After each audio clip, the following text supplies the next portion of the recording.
இங்கே வந்திருக்கும் அனைத்து சொந்தங்களுக்கும் வணக்கம். இங்கே இந்த பகுதியில நான் எதையுமே ப்ரிப்பேர் பண்ணல, எதையுமே எழுதி வைக்கல, எதையுமே படிக்கல. டக்குன்னு வந்து நின்றுட்டா உங்களை பார்த்தோன்னா ஒன்றும் புரியல, ஏதோ பேசுறேன். இப்பொழுது வந்து இந்த பகுதியிலே நாம் தமிழர் கட்சியின் இந்த கூட்டத்திற்கு வந்திருக்கும் அனைத்து நல் உள்ளங்களுக்கும் வாழ்த்துக்களும் வணக்கங்களும். ஏன் வந்து நாம் தமிழர் கட்சி எல்லா இடத்திலும் இப்ப அடிக்கடி மீட்டிங் போட வேண்டிய அவசியமும் தேவையும் இருக்கிறது?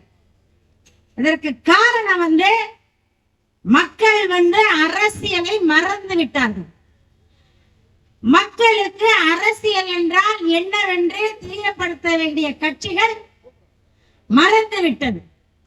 அரசியல்லாம் என்ன நினைச்சுக்கிட்டு இருக்காங்கன்னா, 5 வருஷத்துக்கு ஒரு தடவை எலெக்ஷன் வரும், கொடி பிடிச்சா 500 ரூபா கொடுப்பாங்க, கோஷம் போட்டா 200 ரூபா கொடுப்பாங்க, மத்தியம் போனாக்கா கோட்டரும் கோழி பிரியும் கொடுப்பாங்க. கோழி பிரியாணியை கோட்டரையும் வாங்கிக்கிட்டு வீட்டுல போய் தூங்கிடுவோம். இதுதான் அரசியல். மக்களுக்கு அப்படி உணர்த்திட்டாங்க. வாக்களிக்க வேண்டுமா 500 ரூபாய் 1000 ரூபாய் கொடுப்பாங்க. அப்ப எலெக்ஷன் வந்தா ஒரே சந்தோஷம், ஒரே குஷி. ஒரு 20 நாளைக்குள்ள ஒரு 20,000 சம்பாதிச்சிடலாம். ஆனா நாம் தமிழர் கட்சி அப்படி கிடையாது. நாட்டின் நலனை பற்றியும் நாட்டில் வளரை பற்றியும் மக்களின் வாழ்வை பற்றியும் மாணவர்களின் கல்வியை பற்றியும் நாட்டில் உள்ள குளங்கள் ஏரிகள் நீரை பற்றியும் போக்குவரத்து பற்றியும் மருத்துவமனை பற்றியும் அனைத்தையும் பேசக்கூடிய ஒரே கட்சி நாம் தமிழர் கட்சி தான். அதனால்தான் அடிக்கடி நாம் தமிழர் கட்சியின் கூட்டங்கள் நடைபெற வேண்டும், நடக்க வேண்டும், நடப்பதை மக்கள் பார்க்க வேண்டும். திமுக இருக்கு, அண்ணா திமுக இருக்கியா, கூட்டம் போடுவாங்க. ஆனா நம்மளுக்கு சின்ன மேடம், அவங்களுக்கு பெரிய மேடம், பெரிய உயரம், நிறைய லைட்டு எல்லாம் போட்டிருப்பாங்க. எல்லாம் பெருசு பெருசா போட்டு பெண்களுக்கு பாவாடையை மட்டும் சின்னதா கொடுப்பாங்க. ஜாக்கெட் வந்து ஒரு 3 இன்ச்சில கொடுப்பாங்க. பாடல்கள் வந்து குத்தாட்டம், மாலாட, மயிலாட, ஆண்கள் ஒரு டவுசரு, பெண்கள் ஒரு சின்ன ஸ்கெட்டு போட்டு ஆடுவாங்க. அதை பார்க்க நம்ம தாத்தாக்கெல்லாம் கீழே நிற்பாங்க. அந்த டான்ஸை பார்க்கறதுக்கு ஏற்கனவே கோட்டு ஊத்தி கொடுத்துருவாங்க. இது எதை காட்டுதுன்னா அந்த நாட்டின் சீரழிவை காட்டுது. இப்படி கொடுத்துதான் இன்றைக்கு திமுகவும் அண்ணா திமுகவும் ஆட்சியிலே உட்கார்ந்துகிட்டு இருக்காங்க. திருட்டு பசங்க, திருட்டு பசங்க வாய்க்கிலேயே பேசுவாங்க. நாங்கள் 75 ஆண்டு காலமாக ஆட்சி செய்கிறோம். என்ன மயிராட்சி பண்ணானுங்களா இவனுங்க? ஏதாவது பண்ணானுங்க? 75 ஆண்டு காலமாக நீ அரசியல் பண்ணி இல்ல நாட்டை பிடிச்சி மக்களுக்கு புட்டுங்க என்னடா? ஒன்னும் இல்லை. புட்டுங்கன்னதெல்லாம் அம்மாஞ்சலிக்கு பிரோஜனம் கிடையாது. மலையை பூரா உடைச்சு விற்கிறான், மண்ணை பூரா சுரண்டி விற்கிறான், மக்களை பூரா குட்டிக்க வச்சு பெண்கள் தாலி எல்லாம் அறுத்துட்டான். இது வரைக்கும் 2.5 லட்சம் பெண்களை தாலி அறுத்துட்டாங்கன்னு நம்ம கனிமொழி அக்கா தான் சொன்னாங்க. நாங்கள் ஆட்சிக்கு வந்தால் முதல் கையெழுத்து மதுவை ஒழிப்போம்னாங்க. ஒழிச்சாங்களா? ஒழிச்சீங்களான்னு மக்கள் கேட்டீங்களா? உங்க வீட்டுல எத்தனை விவசாயிகள் இருக்குன்னு உங்களுக்கு தான் தெரியும். நாங்கள் தான் கேட்கணும். யாரு? நாம் தமிழர் கட்சி மட்டும்தான் கேட்கணும். அதற்காகத்தான் நீங்க நாம் தமிழரை ஆதரிக்கணும். அதற்காக நாம் தமிழருக்கு வாக்கு செலுத்தணும். அண்ணா திமுகவை கேளுங்க. 50 ஆண்டுகள் அரசியல். இவனுங்க செஞ்ச சாதனை என்ன? கஞ்சா, விபச்சாரத்தை அவுத்து விட்டுருவானுங்க. எல்லா இடத்துலயும் விபச்சாரம் நடக்கும். நம்ம பொன்முடி நேற்று பேசினார, அந்த அவர் பேசினா மாதிரி அது விபச்சாரத்தை அவுத்து விட்டுருவாங்க. மதுக்கடையை தெருவுக்கு 4 மதுக்கடை, பஸ் ஸ்டாண்டுக்கு பஸ் ஸ்டாண்டு, கோயில், சினிமா தியேட்டர் வாசல், ஸ்கூல் வாசல், மருத்துவமனை வாசல் கஞ்சா போட்டா அழகா விக்குது, அனாவசியமா விக்குது. இத குடிச்சிட்டு என்ன பண்றான்? போதையில போய் பெண்களை பூரா கற்பழிக்கிறான். 4 பேர் சேர்ந்து ஒரு பொண்ணு வந்து கூட்டு பண்ணி நாங்கெல்லாம் பார்த்திருக்கோம். கூட்டாஞ்சோறு ஆக்கி பார்த்திருக்கோம், கூட்டு கறியாக்கி பார்த்திருக்கோம். கூட்டு பாலியல் பண்றது இந்த திராவிட மாடல் கட்சியில. மாடல் இவனுங்க மாடலை மண்ணள்ளி போட்டு குத்த கேட்டா மாடல் அரசு, திராவிட மாடல். இவன் அப்பா ஒரு மாடல், புள்ள ஒரு மாடல், தங்கச்சி ஒரு மாடல், பூரா மாடல் மாடலா அலையறாங்க. இவனுக்கெல்லாம் மானம் கெட்ட பயிலுங்க. ஆட்சிக்கு கொள்ளை அடிச்சு கோடி கோடியா சொத்தை வச்சுக்கிட்டு நாட்டு மக்களை தெருவில் விட்டான். பெண்கள் தாலி எடுத்த பெண்களுக்கு இருக்க வீடுல திங்க சோறு இல்ல, படிச்ச பிள்ளைக்கு பள்ளிக்கூடம் இல்ல, படிச்சு முடிச்ச பிள்ளைக்கு வேலை இல்ல, மருத்துவமனைக்கு போனா மருத்துவம் பார்க்க செவிலியர் இல்ல, மருத்துவர் இல்ல, படுக்க மெத்தை இல்ல, ஊசி இல்ல, மாத்திரை இல்ல. கேட்டா மருத்துவருக்கு சம்பளம் கொடுக்கல, செவிலியருக்கு சம்பளம் கொடுக்கல, பள்ளிக்கூடத்துக்கு போனா ஆசிரியர்கள் இல்ல. ஏன் ஆசிரியர்கள்? ஆசிரியருக்கு சம்பளம் கொடுக்கல. இவர்கிட்ட கேட்டா மாடல் அரசு நாயகன் சொல்லுவாராக. அந்த வகையிலே நாங்கள் எல்லாம் கஜானா காலியாகிவிட்ட காரணத்தால் சம்பளம் கொடுக்கவில்லை. காரணம் அங்கே மோடி கொடுக்கவில்லை. உடனே ஓடி போய் மோடி கிட்ட போயிடுவாரு. மோடி கொடுக்கறத அப்புறம் வாங்கி இவங்க சுருட்டி கோபத்துக்குள்ள வச்சுக்கிறானுங்க. மோடி கொடுத்துக்கிட்டுதான் இருக்காரு.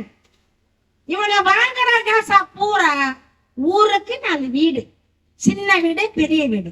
ஒருத்தர் கூட ஒரு வீடு கிடையாது, எல்லாம் 2 வீடு 3 வீடு. அது எக்ஸ்ட்ரா பேர் சொல்ல முடியாத 10 வீடு.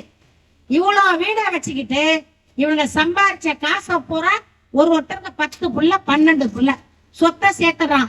சினிமா தியேட்டர், மாலு, கல்யாண சட்டம், வெளிநாடுகள்ல சொத்தை சேர்த்து வச்ச மானம் கெட்ட மாடல் அரசு, மக்களுக்கு எதுவுமே செய்யாத மாடல் அரசு, பிள்ளைகளுக்கு கல்வி தராத மாடல் அரசு, பெண்கள் தாலி அறுக்கின்ற மாடல் அரசு. இதை ஒழிக்கணும். இதுதான் நாம் தமிழர் கட்சியின் ஒரே குறிப்பு. இதற்கு இந்த மக்கள் எல்லாம் பார்க்கணும். ஒன்னா நாங்க எங்க அப்பா திமுக, எங்க மாமனார் அண்ணா திமுக, எங்க மாமியார் திமுக, நாங்க ஜெயலலிதாவை பார்த்துதான் கட்சிக்கு வந்தோம், நாங்க கருணாநிதியை பார்த்துதான் வந்தோம்னு சொல்லாதீங்க. உங்க பிள்ளைங்க நல்லா இருக்கணும், இந்த ஊரு நல்லா இருக்கணும், இந்த நாடு நல்லா இருக்கணும், பெண்கள் எல்லாம் தாலி எடுக்காம இருக்கணும்னா எங்க அண்ணன் சீமான் 26 முதலமைச்சராக ஆக வேண்டும். அப்படி நடந்தால்தான் இந்த தமிழ்நாடு தமிழ்நாடாக இருக்கும். இல்லைன்னா சுடுகாடு ஆயிடும். பாத்துக்கணும். ஏற்கனவே பாதி சுடுகாடு ஆக்கிட்டாங்க. ஏற்கனவே திமுகவும் அண்ணா திமுகவும் சேர்ந்து தமிழ்நாட்டை சுடுகாடு ஆக்கிட்டாங்க. சுடுகாடுன்னு சொன்னோன்னே ஞாபகம் வருது. சுடுகாட்டுல புதைக்க கூட இடம் இல்லப்பா. அந்த இடத்துல 3 அடி இடம், அதுல புதைச்சிக்கிட்டு இருந்தோம். 5 அடி ஆடந்தோட்டி புதைச்சிக்கிட்டு இருந்தோம். இப்ப கரண்ட் சுடுகாடு கொண்டாந்துட்டாரு. யாரு? கருணாநிதி. அப்படி போட்டு பணத்தை கொண்டு உள்ள வச்சா புசுக்குன்னு எரிஞ்சிடும். பின்னாடி ஒரு கொட்டாங்கச்சில மண்ணெண்ணெய் கொடுக்கணும், சாம்பல. புதைக்க கூட நம்மளுக்கு இடம் இல்லாம ஆக்கினதே கருணாநிதி ஆட்சி. இறந்தவர்களை புதைப்பதற்கு சுடுகாடு கூட இல்லாமல் ஆக்கியதுதான் இந்த திராவிட மாடல். இருக்க இடம் இல்லாம எல்லா இடத்தையும் குடிக்கிட்டு குடிசை மாற்று வாரியம் ஒரு இடத்தை உற்பத்தி பண்ணி புறா குடும்பம் வாழ வச்சதுதான் இந்த திராவிட மாடல். குடிக்க கிணத்துல தண்ணி கொண்டு குடிச்சோம், குளத்துல தண்ணி கொண்டு குடிச்சோம், பைப்புல தண்ணி குடிச்சு குடிச்சோம். இப்ப வாட்டர் கேன்ல தண்ணி கொடுக்கறதா திராவிட மாடல். நல்லா புரிஞ்சுக்கங்க. பெண்கள் எல்லாம் சேலை கட்டி வேலைக்கு போறன்னு சொன்னது நமது கலாச்சாரம். ஆனால் பெண்களை சேலையை உருவி ரோட்ல கெடுக்கிறது தான் திராவிட மாடல். இந்த கேடு கட்ட திராவிட மாடலை ஒழிக்க வேண்டும் என்றால் நாம் தமிழர் கட்சிக்கு வாக்களிக்கும். நாம் தமிழர் கட்சி கொள்கை, கோட்பாடு, உண்மை, தைரியம் எல்லாத்தையும் சேர்ந்த ஒரே கட்சி தான் நாம் தமிழர் கட்சி. இந்த நாடு நலம் பெற வேண்டும், நாட்டு மக்கள் வளம் பெற வேண்டும், நம் பிள்ளைகள் எல்லாம் நன்றாக வாழ வேண்டும், நம் பிள்ளைகளுக்கு வேலை கிடைக்க வேண்டும், கல்வி கிடைக்க வேண்டும், நல்ல மருத்துவம் கிடைக்க வேண்டும், சுகாதாரமான காற்றும் நீரும் கிடைக்க வேண்டும் என்றால் 2026 நாம் தமிழர் கட்சி வெற்றி பெற வேண்டும். அதற்கு நீங்கள் எல்லாம் வாக்களிக்க வேண்டும். இல்ல நாங்க திராவிட மாடலுக்கு தான் வாக்களிப்போம்னு சொன்னா நம்ம வீட்டுல ஒரு பெண்கள் கூட பாதுகாப்பா இருக்க முடியாது. 90 வயசு கிழவி வரைக்கும் கெடுக்கிறான் மாடல் கட்ட மாடல் ஆட்சி. காரணம் என்ன? மதுக்கடை.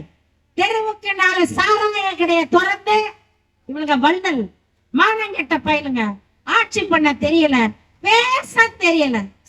பேச தெரியாதவர்களாம் முதலமைச்சரா வந்து இருந்தா இந்த நாடு எப்படி உருப்படும்? ஒரு நாட்டின் முதலமைச்சர் எப்படி இருக்கணும்? நல்ல சிந்தனை இருக்கணும், செயல்பாடு இருக்கணும், தொலைநோக்கு பார்வை இருக்கணும். ஒருத்தரை பார்த்தா அவங்க எப்படி வர்றாங்கன்னு தெரிஞ்சுக்கணும், அவங்களுக்கு என்ன உதவி வேணும்னு புரிஞ்சுக்கணும், மக்கள் எப்படி வாழ்றாங்கன்னு பார்க்கணும். ஒரு இதையும் பார்க்கறது இல்லை. காலையில எழுந்திருக்கிறது, ஒரு நேரம் எழுதி கொடுக்குற பேப்பரை பார்த்தா அது என்ன உளர்னாலும். எடப்பாடி பழனிசாமி வந்து 2500 ரூபா பொங்கல் கொடுக்கும் போது இதே ஸ்டாலின் சொன்னாரு, 2500 ரூபா கொடுக்குறீங்களே, இந்த 2500 இன்னும் ஒரு 2500 ரூபா சேர்த்தா எவ்வளவு வரும்? 4000 ரூபா வருமா அப்படின்னு சொன்னவர் தான் இந்த முதலமைச்சர். பேச தெரியாது. பெண்கள் வந்து சாராய கடையில வந்து ரொம்ப திருட்டு நடக்குது, கொள்ளை நடக்குது, கொலை நடக்குது, தாலி அறுப்பு சங்கிலி பருப்புன்னவர் தான் இந்த ஸ்டாலின். பேச தெரியாது, உளர்வாய். உளர்வாயி கோணவாயின்னு பேர் வச்சிருக்காங்க அவருக்கு ஸ்டாலின். நாங்க வைக்கல, திமுக வச்சிருக்காங்க, அண்ணா திமுக வச்சிருக்காங்க. இப்படி மானம் கட்ட அரசியல் பண்ணி கொண்டிருக்கும் இந்த முதலமைச்சருக்கு பேசவும் தெரியல, எழுதினத பார்த்தும் படிக்க தெரியல. நேற்று ஒரு மானங்கட்ட மந்திரி வெக்கங்கட்ட மந்திரி பொன்முடி வந்து பேசியிருக்கான். கழுத்து பயலுக்கு இருக்கும் 90 வயசு இருக்கும். குஜாலா பேச்சு கேக்குது, குஜாலாவா பேசுறான். பேசக்கூடாது, நாம் தமிழர் கட்சியில பேசக்கூடாது இந்த மாதிரி வார்த்தைகள். ஆனால் எங்களை பேச வைக்கிறது இந்த மாடல் அரசு. இந்த மாடல் அரசு பேச வைக்கிறது. 90 வயசு கழுத்து பய பொன்முடி சொல்றான், விபச்சாரி வீட்டுக்கு அவன் போனானா? எப்பவோ அவன் போனானா? 20 வயசுல விபச்சாரி வீட்டுக்கு போனானா? நாங்க திமுக காரவங்க போனோம், பெரியார் கூட்டம் நடக்குது, நாங்கெல்லாம் விபச்சாரி வீட்டுக்கு போனோம். அப்ப கேட்டானா, நீ வந்து சைவமா வைஷ்ணவமானு கேட்டானா? அந்த விளக்கம் உங்களுக்கு தெரியும், அந்த விளக்கம் என்னன்னு தெரியும். யூடியூப பாருங்க. விளக்கம் தர்றான். நடு மேடையில நின்றுகிட்டு பெண்கள் இருக்காங்க, அவர்கள் கட்சியை சார்ந்த பெண்கள் இருக்காங்க. நின்னா 5 படுத்தா 10ன்னு பேசுறான் மானங்கட்ட அயோக்கிய பய. இவனை எல்லாம் இந்த கட்சியில வச்சு ஒரு திராவிட மாடல் ஆட்சி பண்ணதுன்னா இந்த நாடு எப்படி உருப்படும்? அப்பவே நல்ல பெண்களாக இருந்தா திமுக அந்த பெண்கள் தொட்டப்ப கடையை எடுத்து பொன்முடி தலையில அடிச்சிருந்தா அடுத்து ஒருத்தர் பேச மாட்டான். பெண்களை இழிவா பேசுகிற அரசியல்வாதிகள் திராவிட மாடல். இந்த தட்டி கேட்பாரா திமுக கட்சியில் அப்படியே ஒதுக்கி வைப்பாரு. 10 நாளைக்கு 11ஆம் நாள் காலில் உள்ளதை சேர்த்துக்குவாரு. அதனால இந்த மாதிரி மானங்கட்ட பெயர்களை அவதூறு பேசுபவர்களை ஒருத்தர் அண்ணா யூனிவர்சிட்டியில போய் கெடுக்கிறான். அந்த சார் யாரு இது வரைக்கும் சொல்லல. அந்த சார் யாருன்னு நாங்க 6 மாசமா கேட்டுக்கிட்டு இருக்கோம். அண்ணா யூனிவர்சிட்டியில பாலியல் பண்ண கூட்டாளி யாரு அத சொல்லல. அவனும் திமுக காரன் தான். கஞ்சாவை கடத்துவது யார்? அவனும் திமுக காரன். சாரங்கத்தை ஊத்தி கொடுப்பது யார்? திராவிட மாடல் அரசு. பெண்கள் தாலியை அறுப்பது யார்? திராவிட மாடல் அரசு.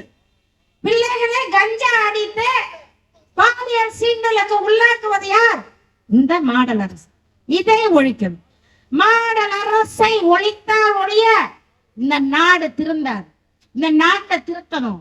நம்ம பிள்ளைங்க நல்லா இருக்கணும், நம்ம அம்மா நல்லா இருக்கணும், நம்ம அக்கா தங்கச்சி நல்லா இருக்கணும், நம்ம பிள்ளைங்க எல்லாம் வெளியில போயிட்டு பத்திரமா வீட்டுக்கு வரணும், நம்ம பெண்கள் எல்லாம் பாதுகாப்பா இருக்கணும். இதெல்லாம் வேணும்னு சொன்னா இந்த திராவிட மாடல் 75 ஆண்டு ஆழமாக இந்த நாட்டை சூறையாடி கொள்ளையடித்து சுரண்டி கொழுத்து வாழ்ந்து கொண்டிருக்கின்ற திராவிட மாடலை அறாவே ஒழித்து தூர எறிய வேண்டும். இதை செய்யணும். நீங்க கட்டாயமா தயவு செய்து வாக்களியுங்கள். நாம் தமிழர் கட்சிக்கு இன்னும் 1 வருஷம் பொறுத்துக்கங்க. இதுவரைக்கும் எவ்வளோ பார்த்துட்டோம், இன்னும் கொஞ்சம் பார்க்க மாட்டோமா? பார்த்துருவோம். இன்னும் 1 வருஷம் 2026 திருட்டு திமுகவையும் திருட்டு கொட்ட அதிமுகவையும் துரத்தி அடிக்கும் நாள் வருகிறது. இதை செய்தே ஆக வேண்டும். செய்ய வேண்டியது உங்கள் கடமை. இதை தயவு செய்து மனதிலே வைத்துக் கொண்டு நம் நாடு நல்லா இருக்கணும் அப்படின்னு நினைச்சீங்கன்னா நாம் தமிழர் கட்சிக்கு வாக்களித்து நாம் தமிழர் கட்சியை வெல்ல வைக்க வேண்டும் என்று கேட்டுக்கொண்டு முடிக்கிறேன். எலெக்ஷன் வர்றதுக்கு முன்னாடியே வருவோம். எலெக்ஷனுக்கு முன்னாடி கூட்டம் போடுவோம். இந்த நாட்டத்தெல்லாம் எடுத்து விடுவோம் என்று கூறிக்கொண்டு விடைபெறுகிறேன். நாம் தமிழர். அன்பிற்குரிய மாத்தூர் பகுதியில் இருக்கும் தோழர்கள் அனைவருக்கும் வணக்கம். பேசுறதுக்கு முன்னாடியே டைம் எல்லாம் கொடுத்து அமைச்சிருக்காங்க. ஏன்னா இதுக்கு பின்னாடி நிறைய பேர் பேச வேண்டியது இருக்கு. நான் நிறைய நேரம் எடுத்துக்க விரும்பல. அதிமுக இப்படி பண்ணிடுச்சு, திமுக இப்படி பண்ணிடுச்சு அப்படின்லாம் எதுவும் சொல்ல போறது இல்லை. நேரடியா நாம் தமிழருக்கு நீங்க ஏன் வாக்கு செலுத்தணும், ஏன் ஒரு மாற்றத்துக்கு நீங்க ஒரு முன்னெடுப்பை பண்ணணும்ன்றத சொல்றேன். இந்த திமுகவும் அதிமுகவும் ஒரு பொய்யான விஷயங்களை நமக்கு சொல்லிக்கிட்டு வராங்க. உங்களுக்கே நல்லா தெரியும். அண்ட புழுகு ஆகாச புழுகுலாம் கேள்விப்பட்டிருப்பீங்க. சின்ன வயசுல நான் முடியாத போது ஸ்கூலுக்கு போக கூடாதுன்னா அப்படியே வயிறு வலிக்குது துடிக்குது அப்படின்லாம் சொல்லி படுத்துப்பேன். இப்ப இதே மாதிரிதான் ஒரு ரைடு வந்திருக்கு. அப்போ ஒரு அமைச்சர் எப்படிலாம் நடிச்சாரு உங்களுக்கு தெரியும். இதே அமைச்சரை அவர் எதிர்கட்சியா இருக்கும்போது என்ன சொன்னாங்கன்றது உங்களுக்கு தெரியும். அவர் ஊழல் மந்திரி, அவர் உடனடியாக பதவி விலகணும்னு இன்னைக்கு இருக்கிற பேசினாங்க. அதுல இருந்து மாறி இந்த இடத்துக்கு வந்த உடனே என்னாச்சு, அவர் பரிசுத்தாவியா மாறிட்டார். உடனே அவர் இப்போ அவருக்கு ஒரு துறையை கொடுத்துட்டாங்க. என்ன மாதிரி துறை? பணம் குவிக்கிற துறை. ஒரு துறையும் ஒரு பாட்டுக்கு 10 ரூபா வாங்கிடலாம். பேர் நான் சொல்ல மாட்டேன், நீங்க தான் கண்டுபிடிச்சிக்கணும். ஒரு பாட்டுக்கும் 10 ரூபா வர துறை. கரண்ட்ல இந்த டிரான்ஸ்பார்மர் வாங்கியிருக்காங்க, இந்த அறப்போர் இயக்கம் காமிச்சிருக்காங்க. அதே டிரான்ஸ்பார்மர் 1 லட்ச ரூபாய்க்கு வாங்குற டிரான்ஸ்பார்மர் 10 லட்ச ரூபாய் கொடுத்து வாங்கியிருக்காங்க. ஒன்னும் பண்ண முடியல. நல்லா வெளிப்படையா தெரியுது. யூடியூப்ல வந்திருக்கு, எல்லாம் வந்திருக்கு. ஆனா யாராலையும் என்னையும் சொல்ல முடியல. அப்படி ஒரு நடிப்பு. அதான் சொல்லல, சின்ன வயசுல அப்படியே வயிறு வலிக்கிற மாதிரி நடிப்பு. அது மாதிரி அப்படியே உடனே வந்து ஐயா வலிக்குது வலிக்குது. உடனே அவரை கூட்டின்னு போயிருக்காங்க, கவர்மெண்ட் ஹாஸ்பிட்டல் கூட்டின்னு போயிருக்காங்க. அந்த கவர்மெண்ட் ஹாஸ்பிட்டல்ல பாக்கிறதுக்கு எந்த டாக்டருமே இல்லை. ஏன்னா சரியா படிக்கல. கேட்டிருக்காங்க, டாக்டர் சரியா படிச்சுக்கலாம், படிக்கல. உடனே சாவரிக்கு கூட்டின்னு போய் பார்த்து சரி பண்ணிருக்காங்க. இதை ஏன் சொல்றேன்னா, இவங்களுடைய பேச்சுக்கும் செயலுக்கும் சம்பந்தமே கிடையாது.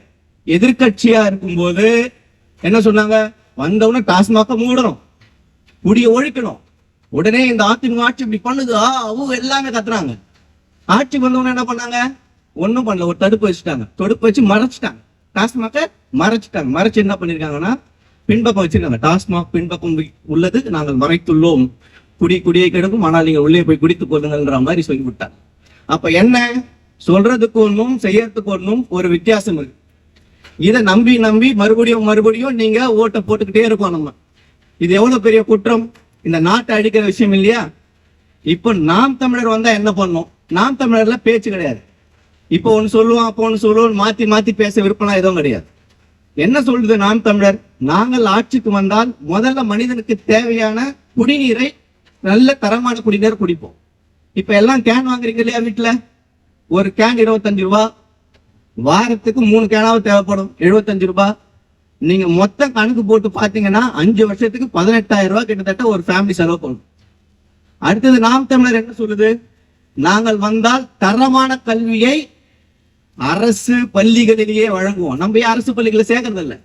எந்த அமைச்சராவது சட்டமன்ற உறுப்பினராவது அவங்களுடைய மகளையோ மகனையோ இந்த மாதிரி ஒரு அரசு பள்ளியில சேர்த்திருக்காங்களா? யாராவது ஒருத்தர் அரசு ஆஸ்பத்திரியில சிகிச்சை எடுத்துட்டு இருக்காங்களா? ஏன்னா அவங்களுக்கு நம்பிக்கை இல்லை. அப்போ அது இல்லாதவங்களுக்கு தான், இருக்கிறவங்களுக்கு கிடையாது. ஆனா நாம் தமிழர் என்ன சொல்லுது, நல்லா யோசிச்சு பாருங்க. நாங்கள் ஆட்சிக்கு வந்தால் இந்த சிறப்பான கல்வியை மக்களுக்கு கொடுப்போம். ஒருத்தர் ஒரு வீட்டுல ஒரு பையன் இருந்தானா 1 லட்ச ரூபான்றது வருஷத்துக்கு ஃபீஸ் கட்ட வேண்டியது வருது இல்லையா? அப்ப 2 குழந்தைங்க இருந்தா 2 லட்ச ரூபாய் நீங்க கட்டணும். அப்ப 5 வருஷத்துக்கு கணக்கு போட்டு பாருங்க, 10 லட்ச ரூபாய்.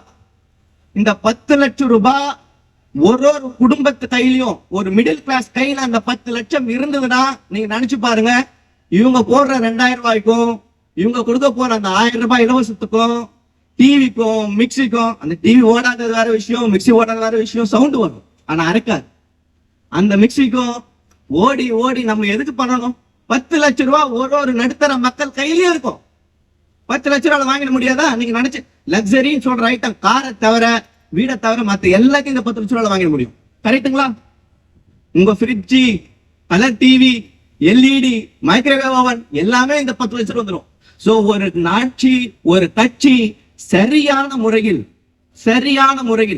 கல்வியையும் சுகாதாரத்தையும் ஒரு மக்களுக்கு சரியான முறையில் இலவசமாக கொண்டு சேர்க்க முடிந்தால் 5 வருடம், ரொம்ப வருஷம் தான் கிடையாது, 67 இருந்து 2005 வரைக்கும் போட்டுக்கிட்டே வரும் ஓட்டை.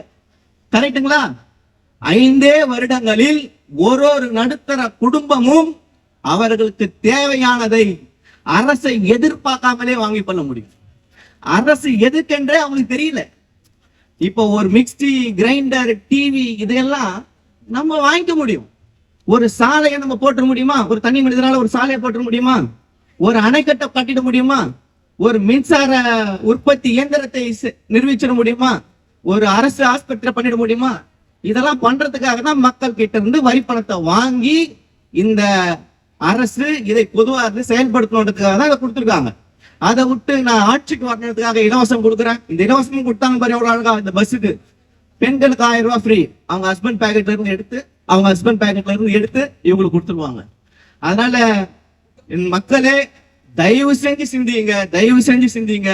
5 வருடம் இது வரைக்கும் போட்டுட்டீங்க, எல்லாம் போச்சு. 5 வருஷம் கொடுக்கறதுனால ஒன்னும் பாதகம் வந்துடாது. ஒரு தடவை மாத்தி போடுங்க, நாம் தமிழருக்கு போடுங்க. இத்தனை இது இவ்வளவு கஷ்டப்பட்டு பண்றாங்க, இவ்வளவு போராட்டம் பண்றோம், இவ்வளவு கஷ்டப்படுறோம் எல்லாத்துக்குமே. ஒரு தடவை ஒரு வாய்ப்பு கொடுத்து பாருங்க, எப்படி இருக்குன்னு பாருங்க. 5 வருஷம் தான், சரியா இல்லையா? தூக்கி போட்டு எடுத்து பழசு தூக்கி வச்சுங்க, யார் வேணாம்னு சொல்லுது. அதனால அந்த முயற்சிக்கு, இத்தனை தோழர்களோட உழைப்புக்கு எல்லாத்துக்கும் ஒரு அங்கீகாரம் கொடுத்து இந்த தடவை நீங்க நாம் தமிழருக்கு வாக்கு செலுத்துங்க. இவ்வளவு நாள் பேசினாங்களே, என்ன செய்யறாங்கன்றத நீங்க பாருங்க. வாய்ப்பு அளித்தமைக்கு நன்றி, வணக்கம்.